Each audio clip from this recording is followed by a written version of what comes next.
ಮಹಿಳಾ ನಾಯಕಿಗೆ ಒಲಿಯುತ್ತಾ ಬಿಜೆಪಿ ಅಧ್ಯಕ್ಷ ಸ್ಥಾನ. ಟ್ರಿನಿಡಾಡ್ ಹಾಗೂ ಟೊಬಾಗೋದಲ್ಲಿ ಪ್ರಧಾನಿ ಮೋದಿಗೆ ಅದ್ಧೂರಿ ಸ್ವಾಗತ. ಬಿಗ್ ಬ್ಯೂಟಿಫುಲ್ ಬಿಲ್ಗೆ ಯುಎಸ್ ಕಾಂಗ್ರೆಸ್ ಒಪ್ಪಿಗೆ. ಇದೆಲ್ಲದರ ಮಾಹಿತಿ ನೋಡ್ತಾ ಹೋಗೋಣ ಕರ್ನಾಟಕ ಟಾಪ್ 20ಯಲ್ಲಿ.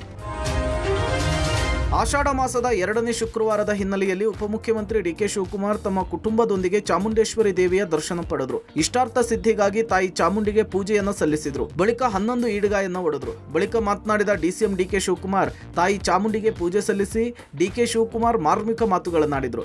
ನಿಮ್ಮ ಪ್ರಾರ್ಥನೆಗೆ ಫಲ ಸಿಗುತ್ತಾ ಅನ್ನುವಂತಹ ಪ್ರಶ್ನೆಗೆ ಡಿಕೆ ಮಾರ್ಮಿಕ ಉತ್ತರ ಕೊಟ್ಟಿದ್ದಾರೆ. ನನಗೇನು ಬೇಕು ಅದನ್ನ ಪ್ರಾರ್ಥನೆ ಮಾಡಿದ್ದೇನೆ. ಪ್ರಯತ್ನ ವಿಫಲವಾದರೂ ಪ್ರಾರ್ಥನೆ ವಿಫಲವಾಗೋದಿಲ್ಲ ಅಂಥೇಳಿ ದೇವರ ಮೇಲೆ ಭರವಸೆ ವ್ಯಕ್ತಪಡಿಸಿದ ಡಿಸಿಎಂ ಡಿಕೆ ಶಿವಕುಮಾರ್ ಸಿಎಂ ಕುರ್ಚಿಯ ಚರ್ಚೆ ಈಗ ಬೇಡ, ಖರ್ಗೆ ನಮ್ಮ ಅಧ್ಯಕ್ಷರು, ನನಗೆ ಬುದ್ಧಿವಾದ ಹೇಳಿದ್ದಾರೆ, ಖರ್ಗೆ ಮಾತಿನಂತೆ ನಡೆದುಕೊಳ್ತೀನಿ, ಎಲ್ಲರೂ ಸೇರಿ ಒಟ್ಟಿಗೆ ಕೆಲಸ ಮಾಡೋಣ ಅಂತ ಹೇಳಿದ್ದಾರೆ. ನಾನು ಒಂದು ಮಾತು ಹೇಳ್ತಾ ಇದ್ದೀನಿ, ಪ್ರಯತ್ನ ವಿಫಲ ಆದರೂ ಪ್ರಾರ್ಥನೆ ವಿಫಲ ಆಗೋದಿಲ್ಲ ಅನ್ನೋದು ನನ್ನ ನಂಬಿಕೆ. ನನಗೇನೇನು ಬೇಕೋ ಪ್ರಾರ್ಥನೆ ಮಾಡಿದ್ದೇನೆ. ಯಾವ ಚರ್ಚೆನೂ ಬೇಡ. ಈಗ ಇಲ್ಲಿ ರಾಜಕೀಯ ಮಾತಾಡೋಕ್ಕೆ ನಾನು ಬಂದಿಲ್ಲ. ರಾಜ್ಯಕ್ಕೆ ಒಳ್ಳೇದಾಗಲಿ. ಮಲ್ಲಿಕಾರ್ಜುನ್ ಖರ್ಗೆ ಅವರು ನಮ್ಮ ಕಾಂಗ್ರೆಸ್ ಪಕ್ಷದ ಅಧ್ಯಕ್ಷರು. ಅವರು ನಮ್ಮೆಲ್ಲರೂ ಕೂಡ ಬುದ್ಧಿವಾದ ಹೇಳಿದ್ದಾರೆ, ಸಂದೇಶ ಹೇಳಿದ್ದಾರೆ.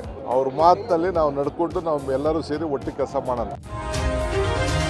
ದಿಶಾ ಸಭೆಗೆ ಕಾಂಗ್ರೆಸ್ ಶಾಸಕರು ಬಾರದ ವಿಚಾರಕ್ಕೆ ಸಂಬಂಧಪಟ್ಟಂತೆ ಕೇಂದ್ರ ಸಚಿವ ಎಚ್.ಡಿ. ಕುಮಾರಸ್ವಾಮಿ ಪ್ರತಿಕ್ರಿಯಿಸಿದ್ದಾರೆ. ಮಂಡ್ಯದಲ್ಲಿ ಮಾತನಾಡಿದ ಎಚ್.ಡಿ. ಕುಮಾರಸ್ವಾಮಿ, ದಿಶಾ ಸಭೆಗೆ ಕಾಂಗ್ರೆಸ್ ಶಾಸಕರು ಬರ್ತಾರೋ ಇಲ್ವೋ ಗೊತ್ತಿಲ್ಲ, ನನ್ನ ಕೆಲಸವನ್ನು ನಾನು ಮಾಡ್ತೀನಿ ಎಂದಿದ್ದಾರೆ.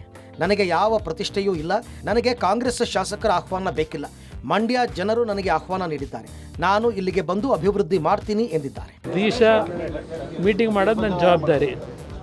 ಆ ಜವಾಬ್ದಾರಿ ನಿರ್ವಹಣೆ ಮಾಡ್ತಾ ಇದ್ದೇನೆ ಅಂತ ಈಗಾಗಲೇ ಅದನ್ನೇ ಹೇಳಿದ್ದೇನೆ. ಅವ್ರು ಬಿಡ್ತಾರೋ ನನಗೇನು ಸಂಬಂಧ ಇಲ್ಲ.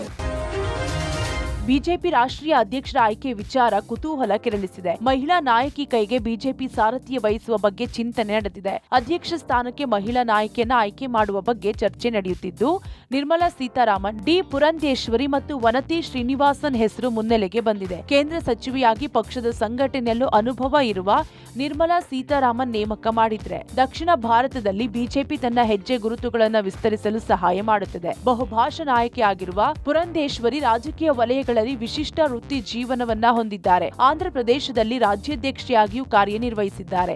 ಇನ್ನು ತಮಿಳುನಾಡಿನ ವಕೀಲೆಯಿಂದ ರಾಜಕಾರಣಿಯಾಗಿ ಪರಿವರ್ತನೆಗೊಂಡ ವನತಿ ಶ್ರೀನಿವಾಸನ್ ಹೆಸರು ಚರ್ಚೆಯಲ್ಲಿದೆ. ಇವರನ್ನ 2020ರಲ್ಲಿ ಪಕ್ಷವು ಅವರನ್ನ ಬಿಜೆಪಿ ಮಹಿಳಾ ಮೋರ್ಚಾದ ರಾಷ್ಟ್ರೀಯ ಅಧ್ಯಕ್ಷರನ್ನಾಗಿ ನೇಮಿಸಿತ್ತು. 2022ರಲ್ಲಿ ಅವರು ಬಿಜೆಪಿಯ ಕೇಂದ್ರ ಚುನಾವಣಾ ಸಮಿತಿಯ ಸದಸ್ಯರಾದರು. ಆ ಹುದ್ದೆಯಲ್ಲಿರುವ ಮೊದಲ ತಮಿಳು ಮಹಿಳೆ ಎನಿಸಿಕೊಂಡಿದ್ದಾರೆ. ಹೀಗಾಗಿ ಇವರಿಗೆ ಅಧ್ಯಕ್ಷ ಸ್ಥಾನ ನೀಡುವ ಬಗ್ಗೆ ಆರ್ಎಸ್ಎಸ್ ಜೊತೆಗೂ ಚರ್ಚೆ ನಡೆದಿದೆ.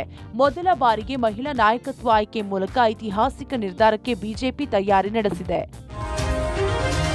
ವಿದೇಶ ಪ್ರವಾಸದಲ್ಲಿರುವ ಪ್ರಧಾನಿ ನರೇಂದ್ರ ಮೋದಿ 2 ದಿನಗಳ ಘಾನಾ ಪ್ರವಾಸ ಮುಗಿಸಿ ಟ್ರಿನಿಡಾಡ್ ಹಾಗೂ ಟೊಬಾಗೋಗೆ ಭೇಟಿ ನೀಡಿದ್ದಾರೆ. ಪ್ರಧಾನಿ ಮೋದಿಗೆ ಟ್ರಿನಿಡಾಡ್ ಹಾಗೂ ಟೊಬಾಗೋದಲ್ಲಿ ಭವ್ಯ ಸ್ವಾಗತ ನೀಡಲಾಗಿದೆ. ರಾಮಾಯಣದಲ್ಲಿ ಬರುವ ಪಾತ್ರದ ರೀತಿ ಉಡುಗೆ ತೊಟ್ಟು ಮೋದಿಯನ್ನ ಸ್ವಾಗತಿಸಿದ್ದಾರೆ. ಇನ್ನು ಅಲ್ಲಿನ ಪ್ರಧಾನಿ ಕಮಲಾ ಪ್ರಸಾದ್ ಬಿಸೆಸರ್ಗೆ ಮಹಾಕುಂಭದಿಂದ ತಂದ ಪವಿತ್ರ ಜಲ ಹಾಗೂ ರಾಮ ಮಂದಿರ ಪ್ರತಿಕೃತಿಯನ್ನ ಉಡುಗೊರೆಯಾಗಿ ನೀಡಿದ್ದಾರೆ. ಟ್ರಿನಿಡಾಡ್ ಮತ್ತು ಟೊಬಾಗೋದಲ್ಲಿ ಭಾರತೀಯ ಸಮುದಾಯವನ್ನುದ್ದೇಶಿಸಿ ಮಾತನಾಡಿದ ಪ್ರಧಾನಿ ಮೋದಿ ಬಿಹಾರದ ಐತಿಹಾಸಿಕ ಮತ್ತು ಸಾಂಸ್ಕೃತಿಕ ಮಹತ್ವವನ್ನ ಒತ್ತಿ ಹೇಳಿದರು. ಭಾರತೀಯ ವಲಸಿಗರ ಧೈರ್ಯವನ್ನ ಶ್ಲಾಘಿಸಿದರು ಮತ್ತು ಪ್ರಧಾನಿ ಕಮಲಾ ಪ್ರಸಾದ್ ಬಿಸೆಸರ್ ಅವರನ್ನ ಬಿಹಾರದ ಮಗಳು ಎಂದು ಕರೆದರು. ರಾಜ್ಯದೊಂದಿಗಿನ ಅವರ ಪೂರ್ವಜರ ಸಂಬಂಧಗಳನ್ನ ನೆನಪಿಸಿಕೊಂಡ್ರು. ಟ್ರಿನಿಡಾಡ್ ಮತ್ತು ಟೊಬಾಗೋ ಪ್ರಧಾನಿ ಕಮಲಾ ಪ್ರಸಾದ್ ಬಿಸೆಸರ್ ಅವರ ಪೂರ್ವಜರು ಬಿಹಾರದ ಬಕ್ಸಾರ್ನಲ್ಲಿ ವಾಸಿಸುತ್ತಿದ್ರು. ಕಮಲಾ ಅವರು ಬಿಹಾರಕ್ಕೆ ಭೇಟಿ ನೀಡಿದ್ದಾರೆ. ಜನರು ಅವರನ್ನ ಬಿಹಾರದ ಮಗಳು ಎಂದು ಪರಿಗಣಿಸುತ್ತಾರೆ ಎಂದು ಪ್ರಧಾನಿ ಮೋದಿ ಹೇಳಿದ್ರು. ಅಮೆರಿಕ ಅಧ್ಯಕ್ಷ ಡೊನಾಲ್ಡ್ ಟ್ರಂಪ್ ಮಹತ್ವಾಕಾಂಕ್ಷಿ one big beautiful bill US ಕಾಂಗ್ರೆಸ್ನಲ್ಲಿ ಅಂಗೀಕಾರಗೊಂಡಿದೆ. ಈ ಮೂಲಕ ಟ್ರಂಪ್ ಗೆಲುವಿನ ನಗೆ ಬೀರಿದ್ದಾರೆ. $4.5 ಟ್ರಿಲಿಯನ್ ತೆರಿಗೆ ಮತ್ತು ಖರ್ಚು ಮಸೂದೆಯನ್ನು ಅಮೆರಿಕ ಕಾಂಗ್ರೆಸ್ ಅಂಗೀಕರಿಸಿದೆ. ಕಾಂಗ್ರೆಸ್ ಅತ್ಯಲ್ಪ ಅಂತರದಿಂದ ಪ್ರಮುಖ ತೆರಿಗೆ ಮಸೂದೆಯನ್ನ ಪಾಸ್ ಮಾಡಿದೆಯಾದರೂ ಈ ಬೆಳವಣಿಗೆ ಡೊನಾಲ್ಡ್ ಟ್ರಂಪ್ 2ನೇ ಅವಧಿಯ ಆಮೂಲಾಗ್ರ ಕಾರ್ಯಸೂಚಿಯನ್ನ ಬಲಪಡಿಸಿದೆ. ಇಷ್ಟೇ ಅಲ್ಲದೆ ಟ್ರಂಪ್ ಆಡಳಿತ ವಲಸೆ ವಿರೋಧಿ ಅಭಿಯಾನಕ್ಕೆ ಹೆಚ್ಚಿನ ಹಣದ ಖಾತರಿ ಒದಗಿಸಿದೆ. ರಾಷ್ಟ್ರೀಯ ಸಾಲವನ್ನ ಹೆಚ್ಚಿಸುವ ಮತ್ತು ಆರೋಗ್ಯ ಮತ್ತು ಜನಕಲ್ಯಾಣ ಬೆಂಬಲವನ್ನ ಕಡಿತಗೊಳಿಸುವ ಅನುಮಾನಗಳ ನಡುವೆಯೂ US congress one big beautiful ಬಿಲ್ಗೆ ಅಂಗೀಕಾರ ನೀಡಿದೆ.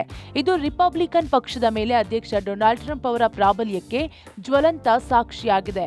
ಒನ್ ಬಿಗ್ ಬ್ಯೂಟಿಫುಲ್ ಬಿಲ್ ಭಾರತದ ಮೇಲೆ ಪರಿಣಾಮ ಬೀರುವ ಸಾಧ್ಯತೆಯೂ ಇದೆ. 218 ಪರ 214 ವಿರೋಧ ಮತಗಳ ಅಂತರದಿಂದ ಪ್ರಮುಖ ಖರ್ಚು ಮಸೂದೆಯು ಯುಎಸ್ ಕಾಂಗ್ರೆಸ್ನಲ್ಲಿ ಅಂಗೀಕಾರಗೊಂಡಿದೆ. ಹಿಮಾಚಲ ಪ್ರದೇಶದಲ್ಲಿ ಭಾರೀ ಮಳೆ ಮುಂದುವರೆದಿದೆ. ಮಳೆಯಿಂದ ಈವರೆಗೂ ರಾಜ್ಯದಲ್ಲಿ 37 ಮಂದಿ ಸಾವನ್ನಪ್ಪಿದ್ದಾರೆ. ಪ್ರವಾಹ, ಭೂಕುಸಿತದಿಂದಾಗಿ 40ಕ್ಕೂ ಅಧಿಕ ಮಂದಿ ನಾಪತ್ತೆಯಾಗಿದ್ದಾರೆ.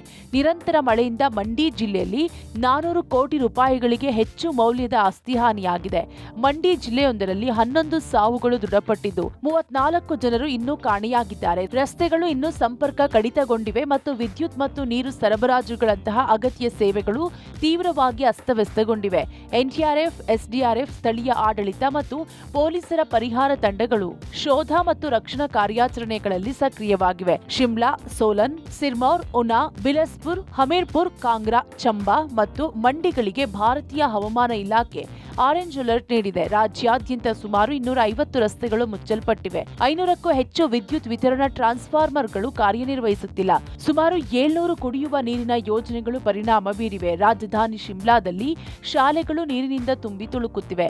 ಇದರಿಂದ ಶಾಲೆಗಳು ರದ್ದಾಗಿವೆ ಮತ್ತು ವಿದ್ಯಾರ್ಥಿಗಳು ಮತ್ತು ಪೋಷಕರಲ್ಲಿ ತೊಂದರೆ ಉಂಟಾಗಿದೆ. ಶಿಮ್ಲಾದಲ್ಲಿ 4 ಪಥದ ರಸ್ತೆಯ ಒಂದು ಭಾಗದ ಕುಸಿತ ಮತ್ತು ಮಂಡಿಯಲ್ಲಿ ಮನೆ ನಾಶವೂ ಹೆಚ್ಚುತ್ತಿರುವ ಹಾನಿಯ ಪಟ್ಟಿಗೆ ಕಾರಣವಾಗಿದೆ. ಆಷಾಢ ಮಾಸದ 2ನೇ ಶುಕ್ರವಾರದ ಹಿನ್ನೆಲೆಯಲ್ಲಿ ಇವತ್ತು ಚಾಮುಂಡಿ ಬೆಟ್ಟಕ್ಕೆ ಅಪಾರ ಸಂಖ್ಯೆಯ ಭಕ್ತರು ಬಂದಿದ್ದಾರೆ. ದೇವಸ್ಥಾನಕ್ಕೆ ತೋತಾಪುರಿ ಮಾವಿನ ಹಣ್ಣು, ಮೆಕ್ಕೆಜೋಳ ಹಾಗೂ ಕಮಲದ ಹೂವಿನ ಅಲಂಕಾರವನ್ನು ಮಾಡಲಾಗಿದೆ. ಲಕ್ಷ್ಮಿ ಅಲಂಕಾರದಲ್ಲಿ ಚಾಮುಂಡೇಶ್ವರಿ ಕಂಗೊಳಿಸಿದ್ದಾಳೆ. ನಟ ದರ್ಶನ್ ಕೂಡ ಚಾಮುಂಡಿ ಬೆಟ್ಟಕ್ಕೆ ಭೇಟಿ ಕೊಟ್ಟು ವಿಶೇಷ ಪೂಜೆಯನ್ನು ಸಲ್ಲಿಸಿದ್ರು. ನಟ ದರ್ಶನ್ ಜೊತೆಗೆ ಪತ್ನಿ ವಿಜಯಲಕ್ಷ್ಮಿ, ಸಹೋದರ ದಿನಕರ್ ಕೂಡ ಭೇಟಿಯಾದರು. ನಟ ಧನ್ವೀರ್, ಚಿಕ್ಕಣ್ಣ, ಕುರಿಪ್ರತಾಪ್ ಕೂಡ ಭೇಟಿ ಕೊಟ್ಟು ವಿಶೇಷ ಪೂಜೆ ಸಲ್ಲಿಸಿದ್ರು. ನಟ ಡಾಲಿ ಧನಂಜಯ್ ಕೂಡ ಭೇಟಿ ಕೊಟ್ಟು ಚಾಮುಂಡೇಶ್ವರಿಯ ದರ್ಶನ ಪಡೆದ್ರು.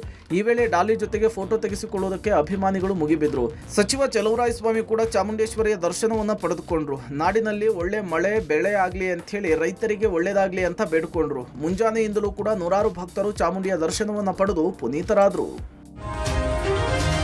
ಸರ್ಕಾರಕ್ಕೆ ಲೋಕಾಯುಕ್ತ ಅಧಿಕಾರಿಗಳು ಪತ್ರ ಬರೆದಿದ್ದಾರೆ. ಲೋಕಾಯುಕ್ತ ಕಾರ್ಯಾಚರಣೆಯ ಗೌಪ್ಯತೆ ಕಾಪಾಡಿಕೊಳ್ಳಲು ಜಿಲ್ಲಾ ನ್ಯಾಯಾಧೀಶರ ವೃಂದದ ಅಧಿಕಾರಿಗಳು ಒಳಗೊಂಡ ತಂಡ ಘಟಕ ಬೇಕು ಅಂತ ಮನವಿ ಮಾಡಿಕೊಂಡಿದ್ದಾರೆ.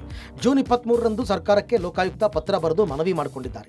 ಈ ಹಿಂದೆ 2023-2024ರಲ್ಲಿ ಆಂತರಿಕ ನಿಗಾ ಘಟಕ ಬೇಕು ಅಂತ ಸರ್ಕಾರಕ್ಕೆ ಲೋಕಾಯುಕ್ತ ಪತ್ರ ಬರೆದಿದ್ದರು.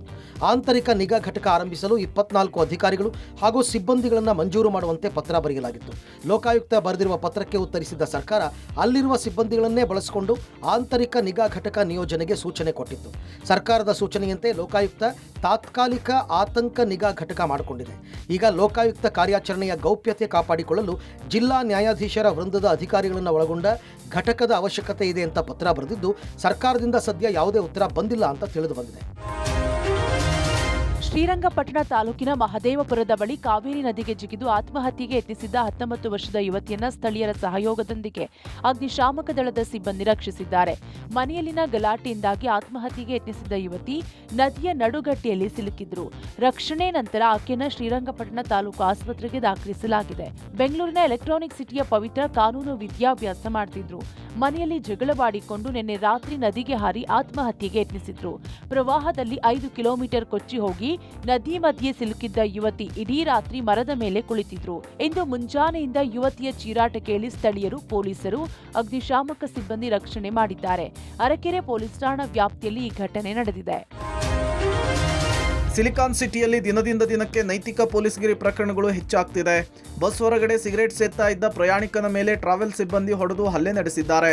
ಮೆಜೆಸ್ಟಿಕ್ನ ಸೀಬರ್ಡ್ ಕಚೇರಿ ಬಳಿ ಘಟನೆ ನಡೆದಿದ್ದು, ಉದ್ಯಮಿ ಪುತ್ರ ಹಾಗೂ ಮಾಡೆಲ್ ಧ್ರುವ ನಾಯಕ್ ಮೇಲೆ ಹಲ್ಲೆ ನಡೆಸಲಾಗಿದೆ. ಜುಲೈ 1ನೇ ತಾರೀಕು ಥೈಲ್ಯಾಂಡ್ನಿಂದ ಶೋ ಅನ್ನು ಮುಗಿಸಿಕೊಂಡು ಧ್ರುವ ನಾಯಕ್ ಬೆಂಗಳೂರಿಗೆ ಬಂದಿದ್ರು. ಹುಬ್ಬಳ್ಳಿಗೆ ಹೋಗೋದಕ್ಕೆ ಸೀಬರ್ಡ್ನ ಬಸ್ ಅನ್ನು ಕಾಯ್ದಿರಿಸಿದ್ರು. ಇಬ್ಬರು ಸ್ನೇಹಿತರು ಬಸ್ನ ಒಳಗೆ ಕುಳಿತುಕೊಂಡಿರ್ತಾರೆ. ಮತ್ತೊಬ್ಬ ಸ್ನೇಹಿತನ ಜೊತೆಗೆ ಧ್ರುವ ನಾಯಕ್ ಹೊರಗೆ ಸಿಗರೇಟ್ ಸೇದ್ತಾ ಇರ್ತಾರೆ. ಈ ವೇಳೆ ಬಸ್ನ ಸಿಬ್ಬಂದಿ ಸಿಗರೇಟ್ ಸೇದ್ತಾ ಇದ್ದ ಧ್ರುವ ನಾಯಕ್ ಮೇಲೆ ಹಲ್ಲೆಯನ್ನು ನಡೆಸಿದ್ದಾರೆ. ಕಟ್ಟಿಗೆಯಿಂದ ತಲೆ, ಮುಖ, ಬೆನ್ನು ಸೇರಿದಂತೆ ಹಲವೆಡೆ ಹಲ್ಲೆ ಮಾಡಿದ್ದಾರೆ. ಅಲ್ಲದೆ ಥೈಲ್ಯಾಂಡ್ನಿಂದ ತಂದಿದ್ದ ಬೆಲೆ ಬಾಳುವ ವಸ್ತುಗಳನ್ನು ಟ್ರಾವೆಲ್ ಸಿಬ್ಬಂದಿ ದರೋಡೆ ಮಾಡಿದ್ದಾರೆ ಎನ್ನುವ ಆರೋಪ ಕೇಳಿಬಂದಿದೆ. ಇನ್ನು ಉಪ್ಪಾರಪೇಟೆ ಠಾಣೆಯಲ್ಲಿ ಎಫ್ಐಆರ್ ದಾಖಲಿಸಿಲ್ಲ ಅಂತ ಹೇಳಿ ಆರೋಪಿಸಲಾಗಿದೆ.